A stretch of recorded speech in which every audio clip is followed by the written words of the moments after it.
Delhi is a city of cities, and this is the very strange and mysterious city of Tughlaqabad. These massive walls that we are looking at, they were constructed strong enough to hold off any Mongol invasions at that time, because this was the 1300s and Mongol invasions were very common throughout Asia.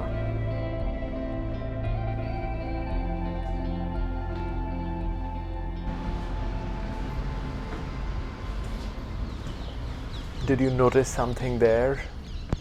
How it's so loud outside, but the moment we enter inside these massive walls, things are so quiet and peaceful. In fact, they're eerily quiet sometimes.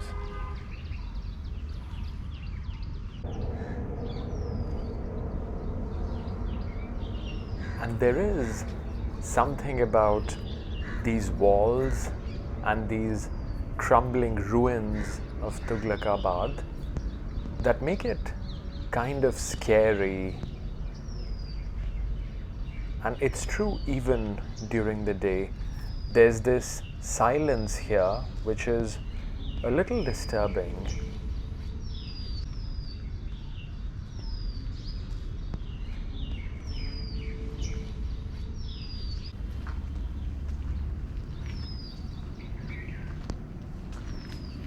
Of course, we can very clearly hear the chirping of the birds in here. And another sound that we'll constantly hear is the sound of the airplanes flying overhead, because I think this is right under a common air travel route above us.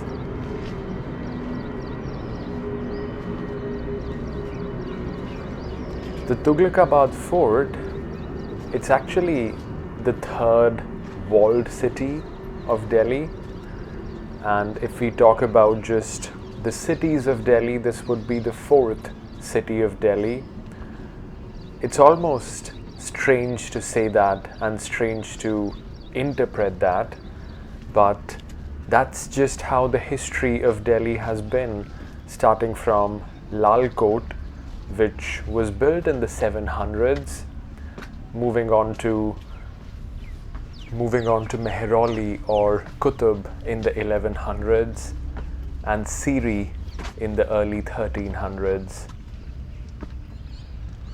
There was also Kila Rai Pithoda, which was basically in the same location where the first city, Lal Kot, was built.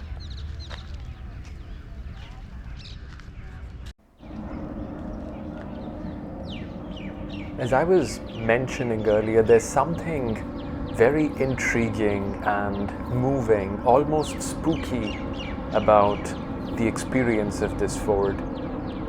And to also think of these interesting views, just imagine what this building we are looking at must have been 700 years ago.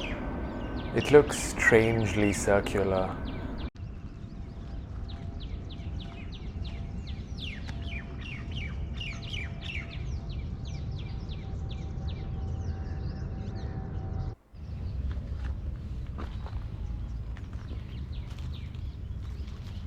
Most definitely, this was not a place where the commoners would be staying, I would guess. I mean, look at those interesting figures all around this building, and then also try to comprehend that this was built almost into a circular shape, or at least semicircular, and then it had these windows to look what's happening outside.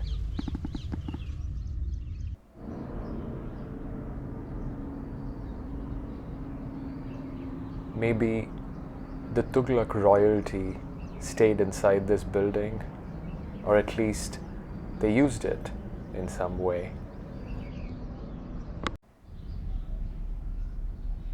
And maybe that's the view that the Tughlaq ruler or other members of his family would have had from inside this strangely circular building. And this is just the start. As I told you earlier, there's something about Tughlaqabad Fort which is really moving and really mysterious.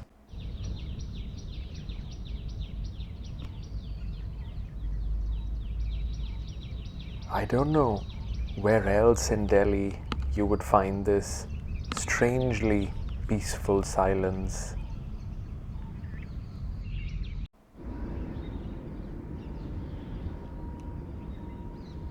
The sounds of these birds and the overhead airplane and this eerie silence, that's all that you hear here. And that white tomb you see in the distance, that's the tomb of the founder of the Tughlaq dynasty.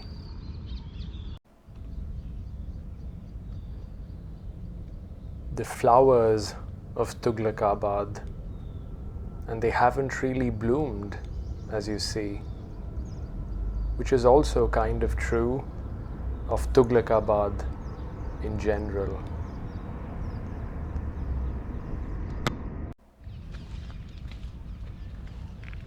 More on my previous thought about Tughlaqabad not really blooming. So it is true factually, and it's also true according to legend. If we speak factually, Tughlaqabad, as grand and as majestic as it looks, or it looked, it was only inhabited for around 10 years, and after that it was abandoned. As for the legend, it's believed that the Sufi saint Nizamuddin had cursed Ghiyas-ud-din Tughlaq, who was the founder of this dynasty, that nobody would really get to live here.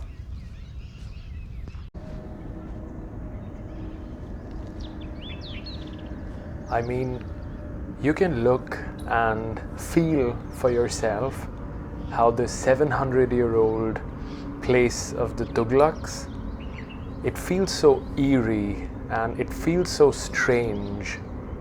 You feel as though you have to watch out when you're in this area.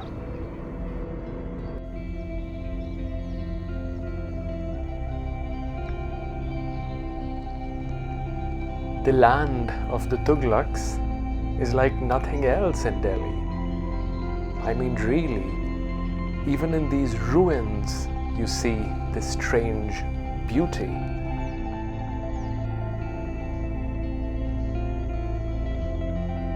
And while all this does feel strangely beautiful, as I was mentioning earlier, it also feels strangely eerie, and you always have to be a little cautious and conscious of your surroundings.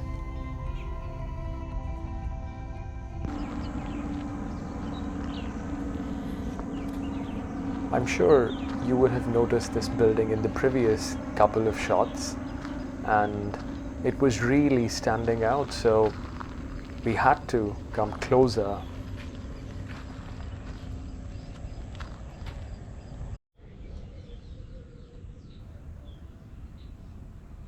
This definitely does not look like a place where people would be living or staying for long durations. And of course we can see parts of it have collapsed. I hope some other parts don't collapse on us. But yeah, this seems to be something which was like a ceremonial building. Maybe big events would happen here and people would walk through what, as you saw earlier, seemed like a tunnel, and they would keep going higher and higher, wow, until they see this majestic view.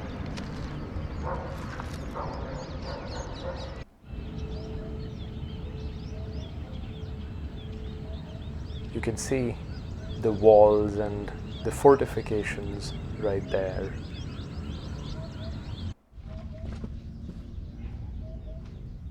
these ruins of the Tughlaqabad Fort, they have this majestic and intriguing history to them. But as you can see, the problem is we are not really maintaining them. I think while maintenance, of course, would require a lot of work and money and time, even something as simple as adding more information about all these different places could be a start. Wow. So that bird has been with us for a while now, and I use this app called Merlin to find out that this is the purple sunbird.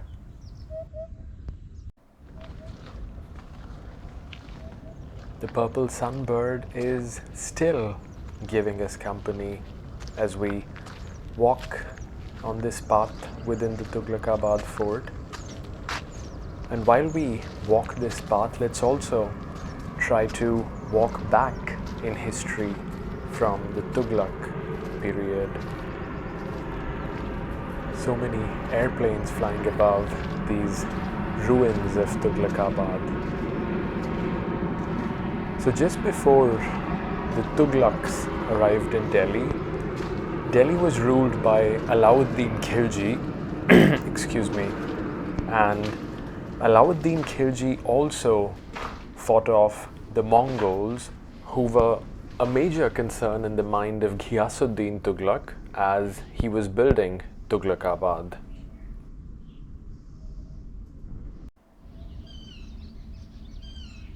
It was this common threat from the Mongols that made Ghiyas-ud-din build Tughlaqabad into this huge fortified city.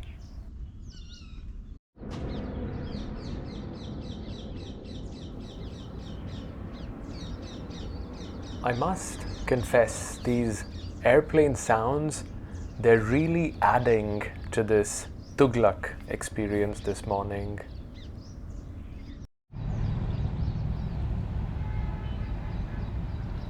That's the founder, Mr. Ghiyas-ud-din Tughlaq himself, lying peacefully in his tomb on the other side. So as we were talking, just before the Tughlaqs came to rule Delhi, Delhi was ruled by Alauddin Khilji, and both Khilji as well as the Tughlaqs were fighting, and they were able to successfully ward off the Mongol incursions. If we go further back, just before Alauddin Khilji, Delhi was ruled by Qutbuddin Aibak, who's also a slave ruler or a Mamluk, and he was the one who built Mehroli, and it was his lineage that also built the Qutub Minar. And this year was around the 1100s.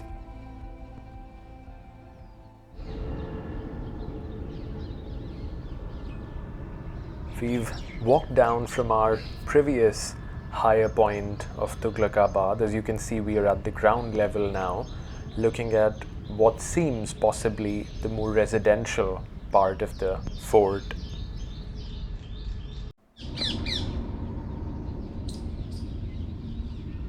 Last night was actually quite rainy, as you can see in this visual, but I still chose to come out, and it's been worth it.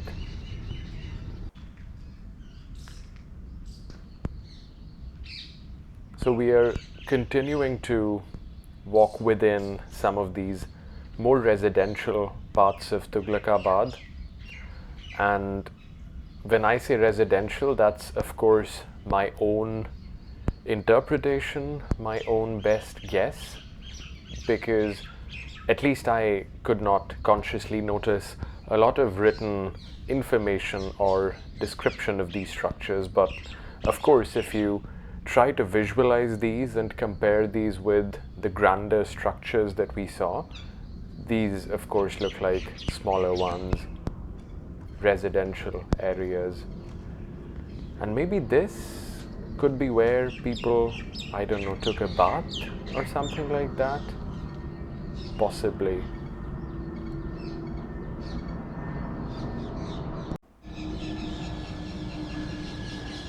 So yeah, if we go back around 700 years, people would have been living here.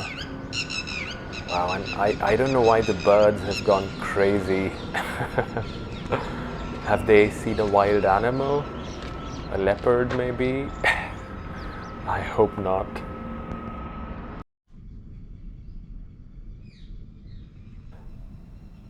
Quite stunning views these are. And also the sounds. I mean, it's almost as if this land of the Tughlaqs is ruled by either the birds or maybe the human-made birds in the sky, because those are the only two sounds that you really get to hear here. It's either the birds or it's the airplanes.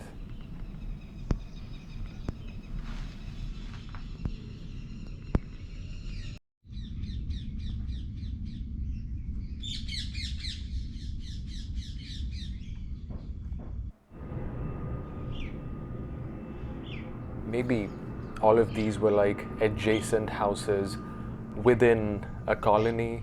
Maybe relatives lived here side by side.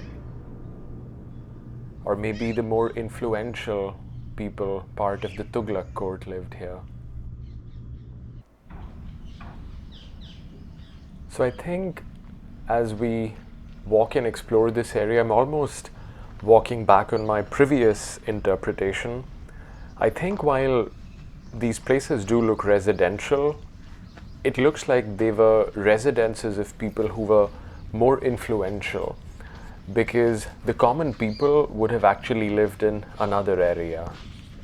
It's roughly to the north of where we are, and that's where the people were supposed to live, and this was for the rulers.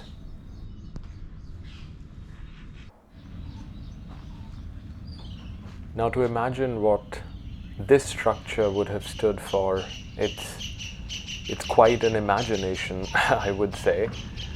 But what one can extrapolate from where we see this and the way this looks is that, once again, this does not look like a common residence. Maybe this was again a place where some sort of ceremony may have been held. And as I was mentioning earlier, all of this area, which looks very residential, was maybe like residence of the more important people of the Tughlaq dynasty. Maybe like the ministers would stay here in this area, and maybe they'll celebrate right there.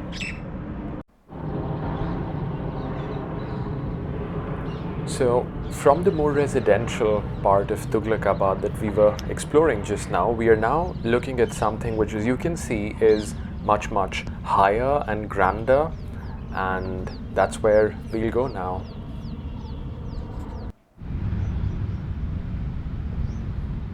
So here we are. Of course, this is where I'm sure the armies would be stationed to protect Tughlaqabad.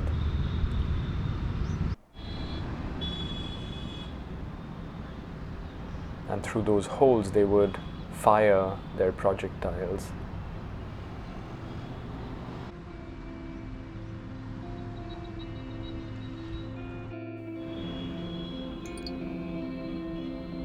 So here we are, almost at one end of the Tughlaqabad Fort, atop these grand walls and fortifications that were built to fight any invaders, specifically the Mongols as well.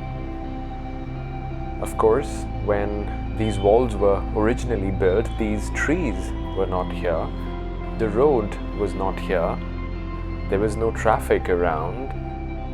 You were not here, and even I was not here. That's just how history works, I guess. He was here though, Ghiyas-ud-din Tughlaq, because he built this place.